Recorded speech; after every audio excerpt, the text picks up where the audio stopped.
Radhe Radhe ji. Shri Radhe Radhe channel में आप सभी का स्वागत है। मैं नेहा हाजिर हूँ एक नई कथा के साथ। आज की कथा है हरिदास जी के जीवन की, जिनके प्रेम के वशीभूत होकर वृंदावन के बांके बिहारी जी प्रकट हुए। तो आइए कथा आरंभ करते हैं। एक दिन ठाकुर जी अत्यंत प्रसन्न होकर मुस्कुरा रहे थे। श्री प्रिया जी ने पूछा कि प्रियतम, क्या बात है जो आप अकेले अकेले मुस्कुरा रहे हैं? ठाकुर जी बोले, नारद जी ने कलयुग में कब प्रतिज्ञा की थी वह पूरी होते हुए दिखाई दे रही है।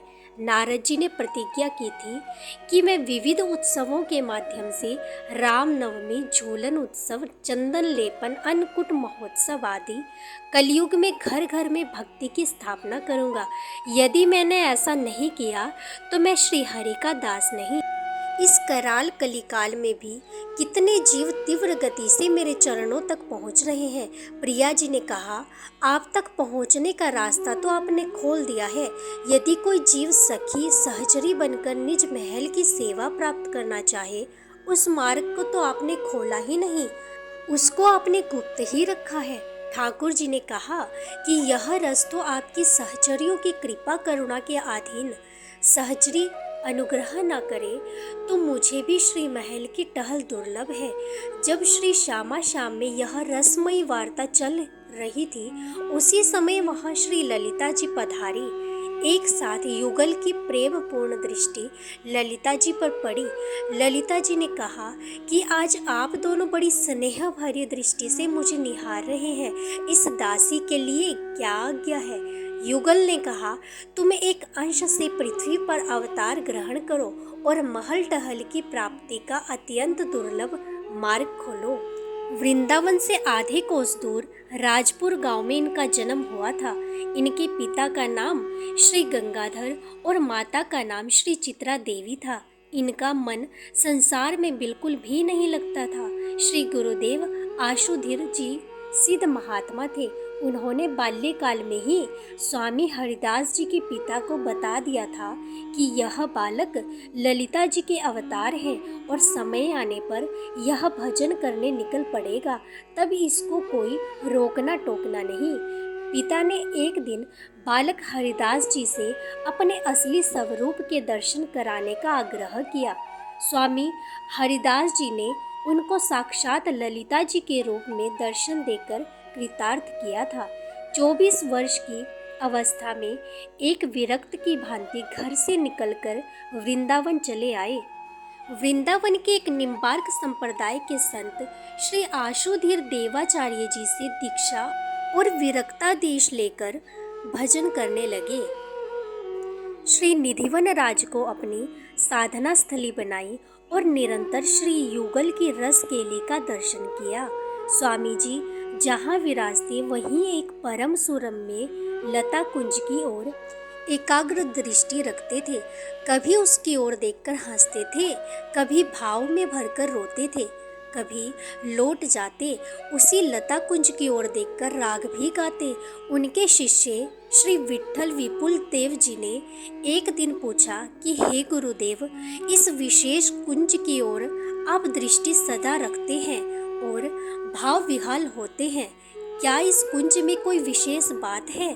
स्वामी जी ने उन्हें दिव्य दृष्टि प्रदान की। उन्होंने देखा कि दिव्य रंग महल में एक रूप होकर श्यामा श्याम कुसुम सेज पर रस विलास कर रहे हैं। उस रूप को देखकर विठल विपुल देव जी भाव विहल हो गए।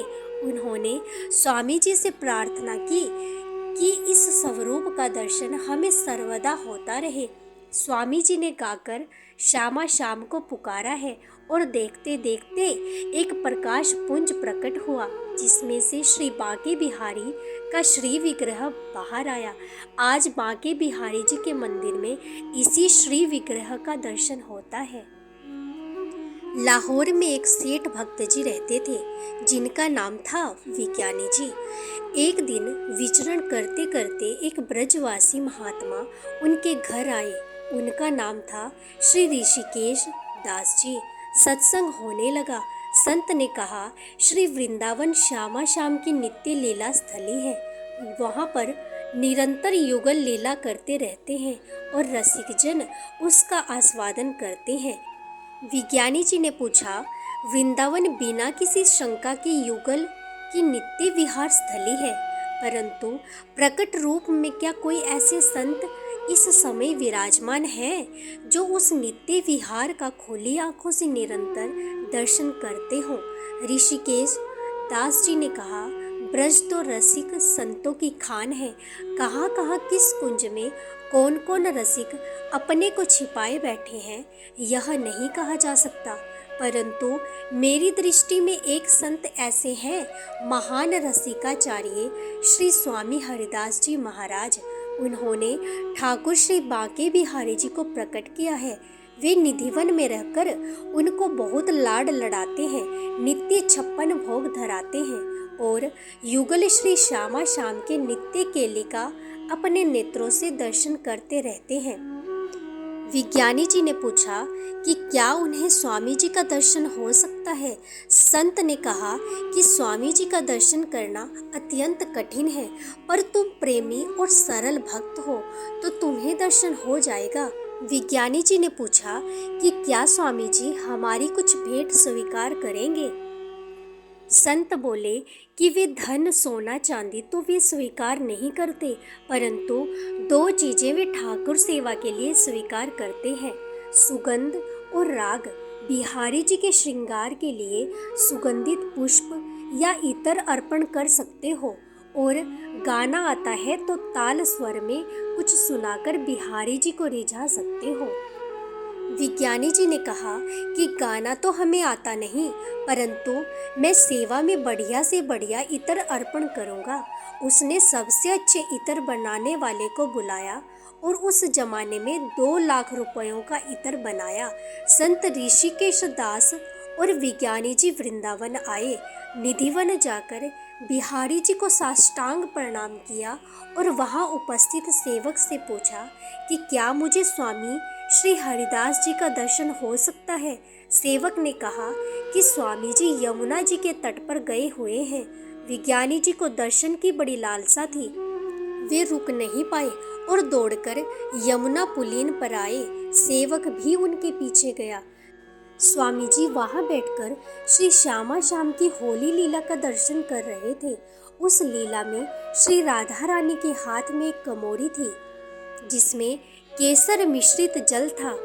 वह जल श्री राधा रानी ठाकुर जी पर डालने ही वाली थी, परंतु नटखट ठाकुर जी ने चतुराई से एक कमोरी राधा रानी के ही श्री अंगों पर उल्टा दी। अब तो श्री राधा रानी का पक्ष कमजोर हो गया, क्योंकि उनके पास तो रंग ही समाप्त हो गया। राधा रानी ने ललिता जी यानी कि स्वामी जी की ओर देखा कि हमारा रंग तो समाप्त हो गया।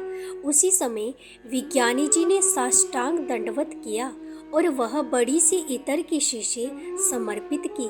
स्वामी जी भाव राज्य में मगन थे। उन्होंने वह इतर तत्काल राधा रानी की कमोरी में डाल दिया और बोले, स्वामिनी जी अब हमारी जीत पक्की। राधा रानी ने उस इतर को ठाकुर जी के श्री अंगों पर उड़ेल दिया। विज्ञानी जी को इस लीला का दर्शन नहीं हुआ। उन्होंने बाह्य जगत में यही देखा कि स्वामी जी ने इतर को यमुना जी की रज में डाल दिया।